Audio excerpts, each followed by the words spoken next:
Hello everyone, this time for Paranormal Story of the Week. This took place in early 2000s, maybe around 2004, in an apartment I lived in with my parents and my brother. Before I tell you the story, let me just describe what my room looked like. It's relative to the story. My room was pretty basic. Imagine a square. On the bottom of the square is just the entrance of the room, and to the left on the same wall is a built-in closet with mirrored doors. On the left wall is a day bed, style bed, looked like a fancy couch. On the top wall is the window covered with Venetian blinds, the sheep colored aluminum ones. I always closed the blinds when I go to sleep, and they were in the down and closed position, and the room was rather dark. Important to note. On the right wall is my computer desk and some shelves. When I would lie in my bed, my head would towards the window and my feet towards the closet. I can see the windows from the closet mirror when I look towards my feet. Although, so to the story. It was an early Saturday morning, back in early 2000 something, and my mom comes into my room and places the cordless phone. Remember those near me on my bed? Why?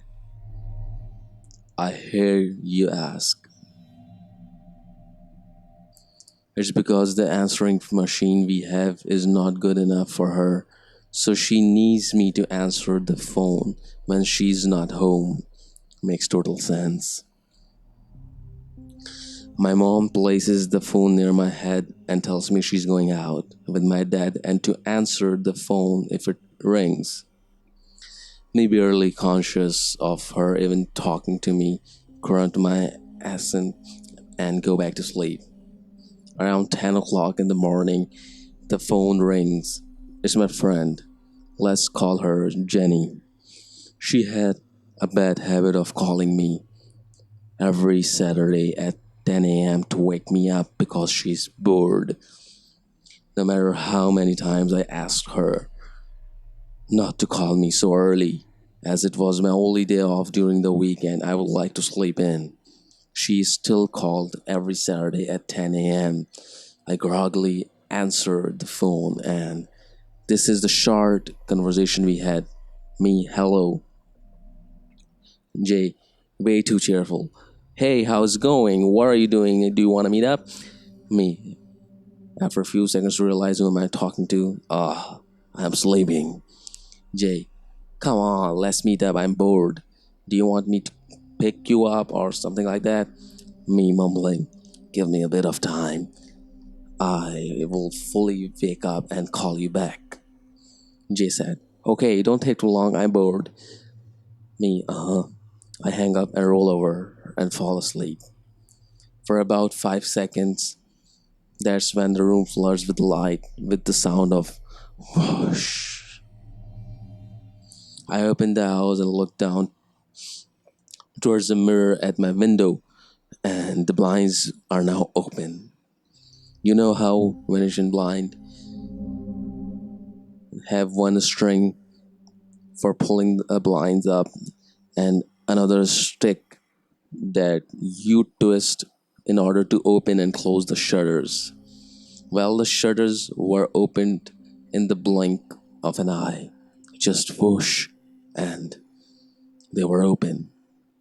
I jumped to a sitting position instantly, with my arms over my head, as if I'm being held at gunpoint, blinking the bright daylight suddenly streaming in through the window, streaming to an empty room. Okay, I'm up, damn it. I picked up my phone and called Jenny. I'm fully awake now and I'm saying I'm ready. You can pick me up now. She said, okay, great, I'll call you when I'm downstairs. I'll be there in 20 minutes. I told her Don't worry about it, I'll be there waiting already. I changed the clothes at the speed of light and ran out of my room and downstairs and spent the next 15 minutes smoking furiously until Jenny arrived. Later that day, when I got home, I was calmed down enough to see what the fuck was happened with the blind. I mean, if they were open and they fell down, I would blame gravity or the cheap string that held them together. But they were opened in the blink of an eye. They went up against all, physics and forces of the nature. They went up. I know the blinds were down beforehand because I had already been woken up twice prior to the happening, and the room was rather dark. I usually, to open the shutters, you take the stick and twist it about 20 times to get them open fully. I never, and I mean never, was able to open them that fast myself. I even put the stick between my palms and tried rubbing them really fast in one direction to get them open that fast, but no, it didn't work. It only opened a small fraction at a time. That stick does not open the blinds easily. It's been 20 years since that day, and I still cannot figure it out. I guess it was a friendly spirit who knew that I would sleep for a few hours and make Jenny just wait and wait. Also, more likely, she would have called me back a few times and I would hang up each time with the promise to get up just in order to fall asleep again. An accurate description of what would happen. They know me so well, lol. So the spirits decided to save us both in trouble and just wake me up.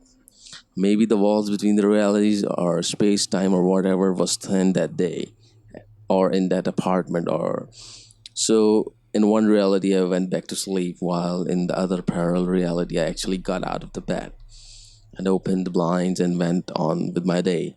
I really don't know.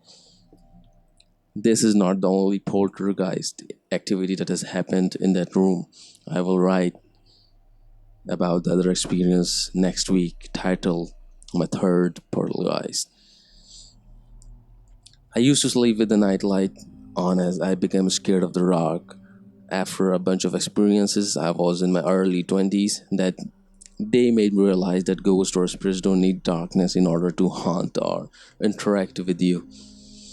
So, what do you think?